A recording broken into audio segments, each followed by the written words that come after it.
Shalom, shalom, peace, love, joy, and unity for all Kedoshim believers in Yeshua, Hamashiach rather, our fellow believers in the faith.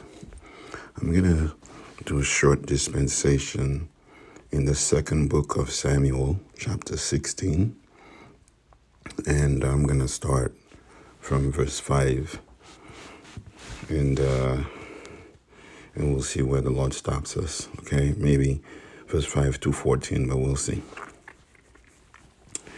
And when King David came to Bahurim, behold, thence came out a man of the family of the house of Saul, whose name was Shimei,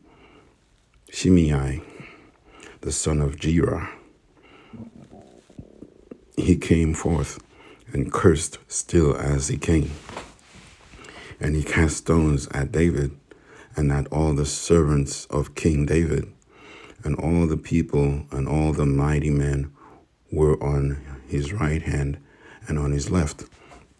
And thus said Shimei, when he cursed, Come out, thou bloody man, and thou man of Belial. He called David King David, a righteous man,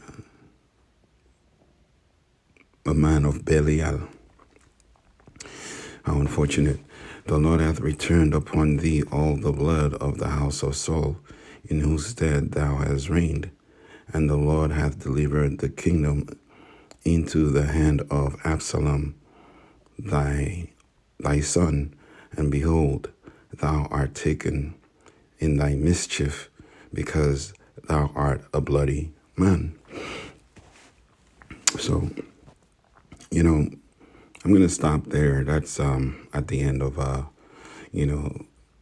that's verse 8 I just read. So we went from verse 5 to verse 8. I want to just give a little prelude and insight into this. David was a bloody man fighting God's war. David was the one who defeated Goliath. David was the one who went out there and slew the Philistines. That's why they sang the song, Saul has slain his 1,000 and David his 10,000. So David, yes, was a bloody man, but he was a bloody man as the executioner of God to bring judgment on a wicked nation, a wicked and evil people. Now, yes, David is suffering, and his own son that came out of his bowels is seeking his life, has taken his kingdom and is seeking his life. And but why did this happen? It's not because David was a bloody man, as Shimei is claiming. This happened because of King David's secret sin, which was the sin of adultery, the sin of murder of Uriah,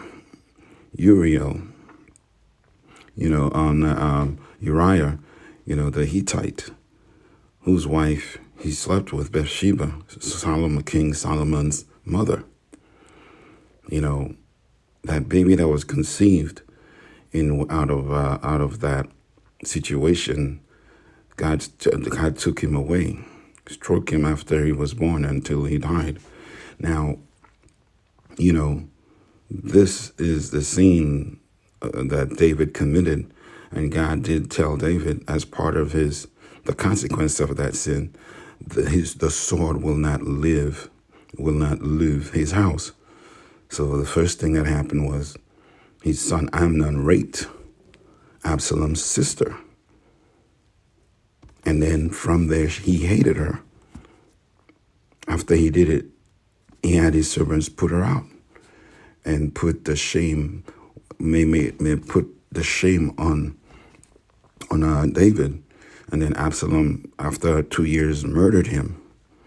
And then Absalom started building his empire to do this coup d'état, which obviously he was successful, but it took him, over 20 years to plot this, because he was 40 when, he came after his father's kingdom. So, a lot of times we see righteous people going through things, and we are quick to condemn them. But we need to understand God is the judge. If God has done it, we don't need to add to it, because God's weight is enough. And if you allow yourself to be used by the enemy to add to the pain of a man, what do you think is going to happen to you? Your judgment day is going to come.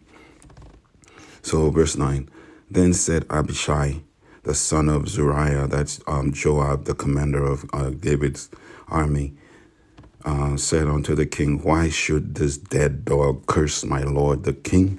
Let me go over, I pray thee, and take off his head. And the king said, what have I to do with you, you sons of Zeruiah? So let him curse, because the Lord has said unto him, curse David. Who shall then say, wherefore hast thou done so? And David said to Abishai and to all his servants, behold, my son, which came forth which came forth of my bowels, seeketh my life. How much more now may this Benjamite do it? Let him alone, and let him curse, for the Lord hath bidden him. It may be that the Lord will look on mine affliction, and that the Lord will requite me good for his cursing this day. And David and David and his men went by the way Shimei went along on the hillside over against him, and cursed as he went, and threw stones at him, and cast dust. And the king and all the people that were with him came weary, and refreshed themselves there. So there, David was a meek man. David was a humble man. And he knew what his sin was. He already repented for his sin. But the consequences of that sin he had to go through the experience of the consequences of his sin, So as a result, this is why, God said he's a man after his own heart, because you know what? He knew his sin. God already had foretold him that, the sword will not leave your house. So now this is happening. Why take another life? If God has set him against me to curse me, and if it's happening, obviously it must be God's will. Why should I do anything to this man? Let me go through what I have to go through with God. And if you're with me, then, and you're a follower of me, and you're of my household, you're of my kingdom, and you choose to follow me, yes, we all have to suffer this. So yeah, we will be called devils, we will be called all kinds of things, but we know the truth, and God knows the truth. And just like it was enough for David, King David, a man after God's own heart, who was not perfect, so it should be enough for us. This is a little nugget I wanted to share with everyone. David is like my greatest hero in all the Bible. And I love his story because it reminds me that, no matter how low I fall, as long as I am still breathing, and whenever God makes known to me my secret faults, I can repent and God will restore me, just like he restored the children of Israel so many times, even though their hearts were not with him. But the cry for deliverance, when it came, he delivered them. So is it for us as well, folks. So let us continue to worship God in spirit and in truth. And don't let anything, whatever persecution come, if it is happening, know that God is allowing it because somehow, some way, it is going to glorify him. And our purpose for existence is to honor and glorify him, whichever way he sees fit. So we're servants of the living God in our flesh. Let's remember that. And let us submit ourselves to his purpose and will, whatever it is. He had his son, one and only begotten son, crucified so that we can have a second chance at eternity in joy and happiness, as opposed to the eternal lake of fire, the burning furnace. So let's glorify him and honor him and thank him for his eternal and infinite mercy. Okay, we're gonna jump over to from verse 14, which I just completed reading, and we're gonna jump over to verse 20.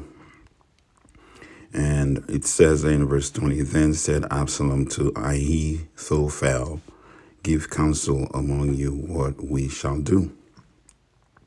And Ahithophel said unto Absalom, go in unto thy father's concubines, thy father's wife, because King David had left behind 10 of his concubines, which were wives of David,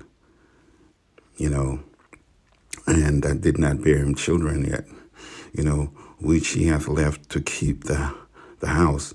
And all Israel shall hear that thou art abhorred of thy father. Then shall the hands of all that are with thee be strong. So they spread Absalom a tent upon the top of the house, and Absalom went in unto his father's concubines in the sight of all Israel. So he went and slept with all 10 of his father's wives, and he did it in a public setting where people didn't watch him and see him, but they know the tent was set up for that purpose, and they could see them going in and out of that tent, the wives of King David, the concubines. And the counsel of Ahithophel, which he counseled in those days, was as if a man had inquired at the oracle of God. So was all the counsel of Ahithophel, both with David and with Absalom.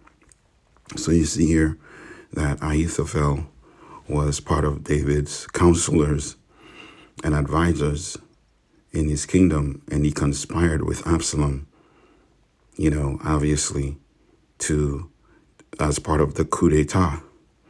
So one of the things we have to remember, we have to trust and put our confidence in God.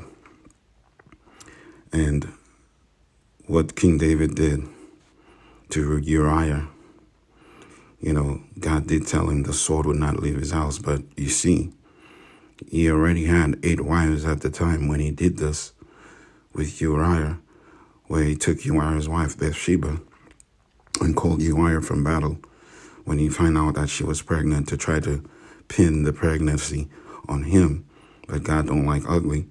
And obviously Uriah was so committed and loyal servant that he refused to go to his house while his fellow soldiers are fighting.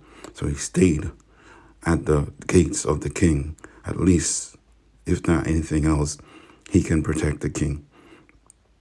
And then when the king saw that he refused to go to his house, he sent him with a letter to Joab, the commander of his army, saying, put him in the front of the battle where the battle is most fierce, and not just do that, but remove your soldiers behind so that the archers could, kill him, and there won't be anywhere for him to run. And this is why, he did it to the one wife that the man had. But in return, the Lord see to it that it was done to 10 of his wives, because he had many wives. So once again, this is to show folks, render to Caesar what Caesar's. No matter how beautiful a man's wife is, do not lust and desire her. That is an abomination to God, and that will not go unpunished. Rejoice with what you have been given and be thankful for it. God will be honored and glorified in it. And from there, you will have your reward. But if you choose to go the route of adultery and murder, yes, the sword will not leave your home. This is a message here, and I hope every living soul that's seeking the truth, when they hear it, will receive it with love and shalom, peace. Glory be to God. Praise Adonai. Baruch Hashem.